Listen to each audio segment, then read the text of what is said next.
मान लो आपने एक स्ट्रीट स्टाइल क्लोथिंग ब्रांड शुरू किया है एंड आपने विंटर सीजन के लिए थाउजेंड्स जैकेट परचेज किए हैं एंड सीजन एंड में आपका 70% इन्वेंट्री सोल्ड हो गई एंड 30% इन्वेंट्री बची है। मीन्स 7 लाख का इन्वेंट्री सोल्ड हो चुकी है एंड 3 लाख की इन्वेंट्री बची हुई है। आपका दोस्त बोलता है इसे हम नेक्स्ट सीजन में बेच देंगे एंड अभी इसको 3 लाख को प्रॉफिट अभी से बुक करके रख लो क्योंकि अगले साल तो हम बेच ही देंगे।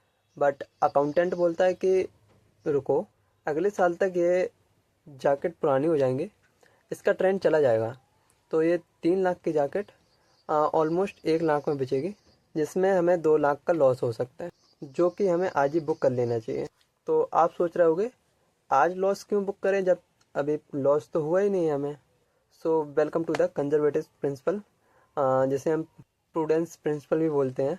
ये एक बिजनेस वर्ल्ड का प्रिंसिपल है जिसे हम, अगर आपको लॉस होने की प्रोबेबिलिटी 1% भी है तो उसको पहले से ही बुक कर लेना चाहिए एंड प्रॉफिट जब तक की ऑब्लिगेशन हो ना जाए, प्रॉफिट जब तक आ ना जाए तब तक प्रॉफिट बुक नहीं करना है। Let's decode it in simplest form. So let's go.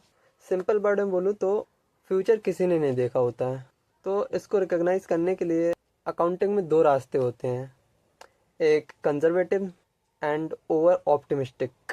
Conservative में पहले से हम वर्स्ट केस के लिए रेडी रहते हैं, ओवर ऑप्टिमिस्टिक्स में हम कॉन्फिडेंस रहते हैं, ओवर कॉन्फिडेंस की सब बढ़िया ही होगा, हम नेगेटिव सोचते भी नहीं हैं। सो इन दोनों में यही फ़र्क है। एंड अगर आपको लगता है कि लॉस हो सकता है तो उसको आज ही बुक कर लो एंड अगर आपको लगता है प्रॉफिट हो सकता है तो उसको नहीं बुक करना है जब तक कि वो आपके बैंक में आना जाए मनी एंड आप डिलीवर ना कर दो प्रोडक्ट, तो तब तक आपको प्रॉफिट बुक नहीं करना है।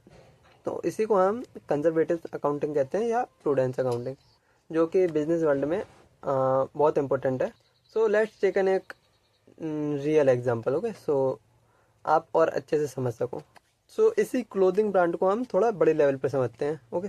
मान लो आपका ब्रांड 50 अलग अलग रिटेल स्टोर्स पे प्रोडक्ट सेल करता है।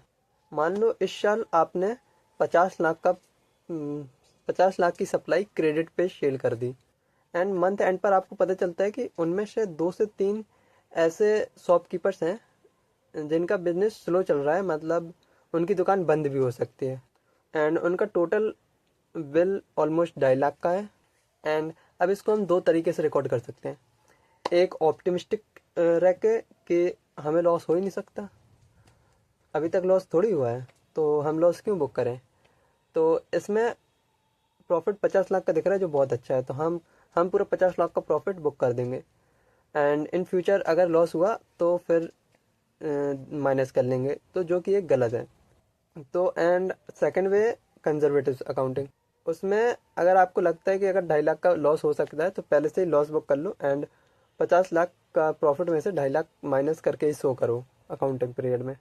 एंड अगर फ्यूचर में आपको वो 2.5 लाख मिल गया तो बिजनेस को एज अ बोनस मिल गया एंड अगर वो नहीं मिलता है तो आप उस चीज़ के लिए पहले से रेडी थे, सो इतनी दिक्कत नहीं होगी इन फ्यूचर में। So that's why we use conservative accounting. Okay. Let's take an understand from investor POV. Okay. As a investor, आपको, अगर आप किसी बिजनेस को एवेल्यूट कर रहे हो तो एज अ दो तरीके से आप बिजनेस शो होंगे आपको।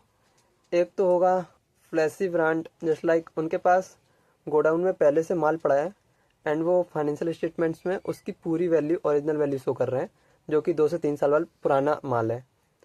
एंड अनदर कंजर्वेटिव ब्रांड, वो जो पुराना माल उनके गोडाउन में पड़ा है उसका लॉस बुक करके ही वो शो कर रहे हैं एंड कंजर्वेटिव अकाउंटिंग वाले बिजनेस का प्रॉफिट थोड़ा कम दिख रहा है लेकिन वो उस लॉस के लिए पहले से रेडी है जो इन फ्यूचर होने वाला है। एंड फ्लैशी बिजनेस वाले जो लॉस होने वाला है उसके लिए पहले से रेडी नहीं है, तो इफ़ रिसेशन आता है तो फ्लैशी अकाउंट बहुत जल्दी बैंकक्रप्ट होने के चांसेस हैं उसके एंड गिरने के उस बिजनेस के। बट कंजर्वेटिव अकाउंटिंग वो ऑलरेडी फाउंडेशन बहुत स्ट्रांग है उसका एंड उसने पहले से ही लॉस बुक कर रखे हैं, तो उसे कोई दिक्कत नहीं होगी फ्यूचर में, वो आराम से सस्टेन कर सकता है। पर अगर किसी चीज़ के बहुत सारे बेनिफिट्स हैं तो उसके कुछ साइड इफ़ेक्ट्स भी होते होंगे, उसी के बारे में बात करेंगे। अगर आप ओवर कंजर्वेटिव यूज़ कर रहे हो तो वो रिस्की भी हो सकता है बिजनेस के लिए। Let's take an example. अगर मान लो आपकी कपड़े की दुकान है एंड आपको लगता है कि आपका ऑलमोस्ट 50% कपड़ा बेकार है, जिसकी प्राइस ऑलमोस्ट हाफ से भी हाफ जाएगी। आपको लगता है कि 50% तो ऑलरेडी लॉस में है, तो उसको पहले से बुक कर लो। 50% का लॉस पहले से बुक कर लो। ये ओवर पैसेस में है। इससे क्या होगा, इस साल का प्रॉफिट आर्टिफिशियली डिक्रीज हो जाएगा एंड जब वो कपड़े अगली साल बेचोगे और नॉर्मल रेट पे चले गए तो आर्टिफिशियली उस अगले साल का प्रॉफिट इंक्रीज हो जाएगा, जो कि एक मैनिपुलेटिव ट्रिक है इस साल का प्रॉफिट हाइड करके नेक्स्ट ईयर शो करने का। जो कि ओवर कंजर्वेटिव डेंजर भी हो सकता है अगर आप ऐसे मैनिपुलेट तरीके से करोगे। अगर आपका इंटेंस सही है तो फिर ये बेटर चीज़ है।